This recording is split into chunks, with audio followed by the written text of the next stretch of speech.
मोहब्बत का एक बहुत ही ख़ास तवीज़ आपकी खिदमत में पेश कर रहा हूँ। अगर आप चाहते हैं कि आप जिसको मोहब्बत करते हैं, आप जिसके लिए बेचैन हैं, वही आपका आशिक बन जाए, तो यह तवीज़ जिस तरह समझाया जाए, जिस शर्त के साथ आपको बतलाया जाए, उसी तरह कर लें।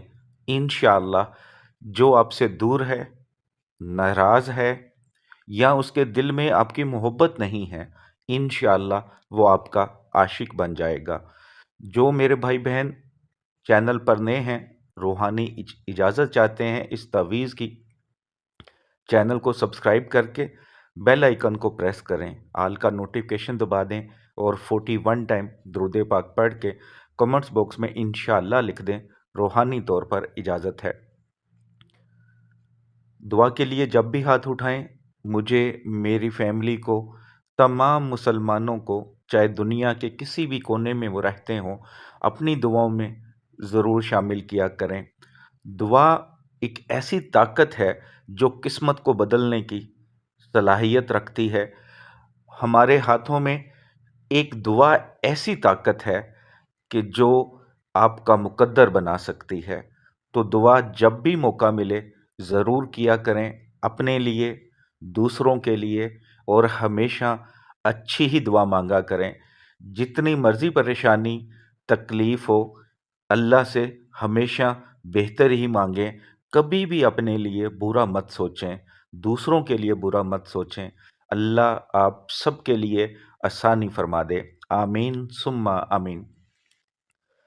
तवीज़ के बारे में कि सबसे पहले आपने पाक साफ हालत में हो जाना है, बावज़ू हालत में होना है। अगर गुस्ल की ज़रूरत है तो गुस्ल ज़रूर कर लें। पाक साफ कपड़े पहनें, जिस पर अच्छी खुशबू लगा लें, ऐसी खुशबू जिसमें अल्कोहल ना हो। पाक साफ जगह पे बैठना है। आपने 2 तावीज़ लिखने हैं एक ही वक़्त में। लिखने से पहले सदका खैरात ज़रूर करें। किसी भी दिन लिख सकते हैं।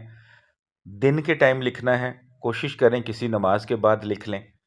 अगर दिन में टाइम नहीं होता, कोई ऐसी परेशानी, मजबूरी है, तो फिर इशा की नमाज के बाद आप इसको लिख सकते हैं। सादा कागज़ जो दोनों साइड से सादा हो, वो आपको चाहिए। ब्लैक कलर का पेन चाहिए आपको, यानी कि ब्लैक स्याही वाला पेन, जिसकी स्याही ब्लैक हो।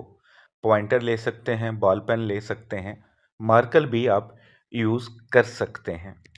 लिखने से पहले सदका खैरात लाजमी कीजिएगा, जो भी आपकी इस्तात हो। जिस कमरे में बैठ के लिखना है, उस कमरे में किसी जानदार की तस्वीर ना हो, कोई हैज़ वाली औरत ना हो, कोई छोटा बच्चा जो 7-8 साल से छोटा या इतनी एज का हो, तो वो नहीं होना चाहिए। अगर है तो उसको बाहर निकाल सकते हैं आप। जो मेरी बहनें लिखेंगी, वो भी ख़ास दिनों में नहीं लिख सकती।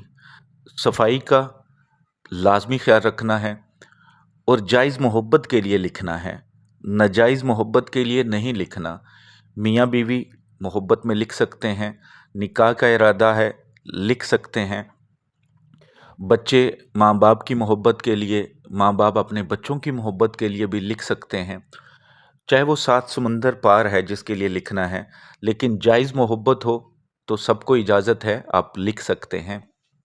अब आपने 2 तवीज़ बनाने हैं। सबसे पहले जो खाका आपको नज़र आ रहा है तवीज़ का, इसी तरह एक शक्ल बना लें, एक मुरब्बा शक्ल का लिख लें। तो आपने सबसे ऊपर बिस्मिल्लाहिर्रहमानिर्रहीम लिखना है। खूबसूरत करके लिखना है, जल्दबाजी में और गंदा मंदा नहीं लिखना। ज़रा खूबसूरत करके लिखिएगा। किसी से भी लिखवा सकते हैं, अगर आप खुद नहीं लिख सकते तो बिस्मिल्लाहिर्रहमानिर्रहीम लिखें। उसके बाद या वलीयु चारों साइडों पे लिखा हुआ है, तो आपने सबसे पहले जो दाईं साइड ऊपर वाली साइड है या वलीयु वहाँ लिख लें। उसके बाद जो लेफ़्ट साइड है ऊपर या वलीयु वहाँ लिख लें। फिर नीचे राइट साइड पे लिखें और फिर नीचे लेफ़्ट साइड पे लिख लें या वलीयु, ठीक है। इस तरह आपने चारों खानों पे लिख लेना है। उसके बाद जिस तरह लिखा हुआ है नाम मतलूब बमा वालदा, यहाँ पे आपने जिसके लिए तवीज़ लिख रहे हैं उसका नाम बिन माँ का नाम लिखना है। अगर औरत के लिए लिख रहे हैं आप तो नाम बिनते माँ का नाम। اس کے درمیان میں جو گول سا دائرہ ہے ادھر الہب لکھا ہے تو آپ نے وہاں پہ الہب لکھ دینا ہے۔ اس کے بعد نیچے اپنا نام بن ماں کا نام، اگر آپ عورت ہیں تو نام بنتے ماں کا نام، یہ یاد رکھیے گا کہ یہ فرق آپ نے ضرور ڈالنا ہے۔ جب تویز لکھ لیے دونوں اسی طرح تو آپ نے دونوں تویز فولڈ کرنے ہیں، اوپر موم جامہ جسے ہم پولی پیک بھی کہتے ہیں یا ٹرانسپیرنٹ ٹیپ کر لیں تاکہ اس کے اندر پانی نہ جا سکے۔ تو دونوں کو آپ بلیک کلر کے کپڑے میں یا گرین کلر کے کپڑے میں لپیٹ سکتے ہیں، اگر چمڑے میں کرنا چاہیں تو چمڑے میں بھی کر سکتے ہیں۔ تو جب آپ نے بلیک کلر کے یا گرین کلر کے کپڑے میں ان کو لپیٹ لیا تو ایک تویز کو آپ نے کسی وزنی چیز کے نیچے رکھنا ہے، چاہے وہ گھر میں رکھیں چاہے باہر رکھیں، کم از کم 10 کلو وزنی چیز ہو، لیکن ایسی جگہ رکھنا ہے جہاں پہ کوئی گزرتا نہ ہو۔ ایسا نہ ہو کہ آپ تویز رکھیں اوپر کوئی چیز رکھیں اور اوپر کوئی پاؤں رکھ کے گزر رہا ہو، ایسا نہیں ہونا چاہیے۔ تو ایسی جگہ پہ رکھنا ہے، گھر کے اندر، چھت پہ، جہاں آپ کا دل کرے وزنی چیز کے نیچے رکھ لیں۔ اور جو دوسرا تویز ہے وہ کسی پھلدار درخت کے ساتھ لٹکا دیجیے گا، پھول والا درخت ہو یا پھلدار ہو، کیلیں نہ لگی ہوں، ٹھیک ہے؟ تو اس کے ساتھ لٹکانا ہے، ایسی جگہ جہاں کوئی اتارے نہ، یہ خیال رکھنا، اور جہاں پہ اسے تھوڑی بہت ہوا لگتی رہے اور وہ ہلتا رہے، کسی ڈوری کے ساتھ، کسی دھاگے کے ساتھ اس کو آپ وہاں پر باندھ دیں۔